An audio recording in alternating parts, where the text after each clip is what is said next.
TV presenter Sonia Kruger has landed herself in hot water with the Australian media after she advocated for a ban on Muslim migrants and healthier public discourse about Islam and free speech. The issue arose during an episode of Channel 9's The Today Show, in which she referenced this article by Andrew Bolt for the Herald Sun.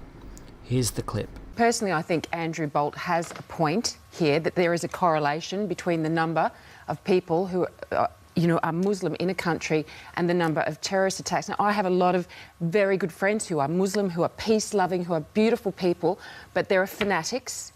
And does the population and the correlation between those two things, is it having an impact? I mean, if you look at Japan, Japan has a population of 174 million. It has 100,000 people in that country who are Muslim. We never hear of terrorist attacks in Japan. Personally, I would like to see it stop now for Australia, because I want to feel safe, as all of our citizens do, when they go out to celebrate Australia Day. And I'd like to see freedom of speech. And Lisa, I think, we're seeing I'd like journalists to see freedom of religion as well as freedom of speech. They both go hand in hand. But we're not saying there's no freedom of religion.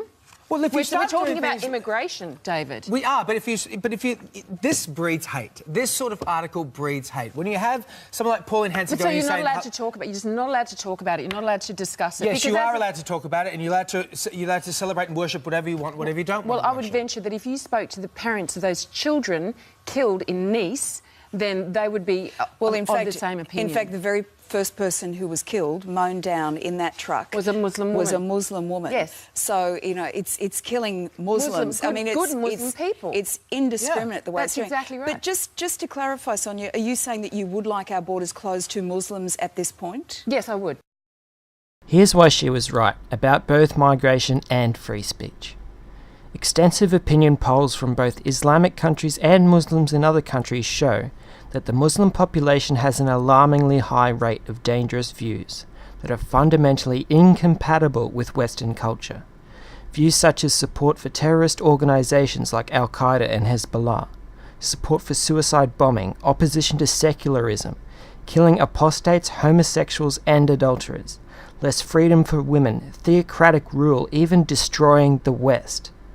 Let's be very clear here. These trends are horrifying, and were public figures not so terrified of being branded a bigot and hounded by the mass media, we could address them honestly. Sonia was quickly interrupted by co-host David Campbell, who immediately said this breeds hate. Think about that for a moment. He didn't question the effectiveness of such a policy in reducing terrorism. He didn't even question whether such a policy was possible. Instead, he conflated immigration standards with reducing civil liberties and gave a wishy-washy virtue-signalling phrase that frankly we're all rather tired of dealing with at this point.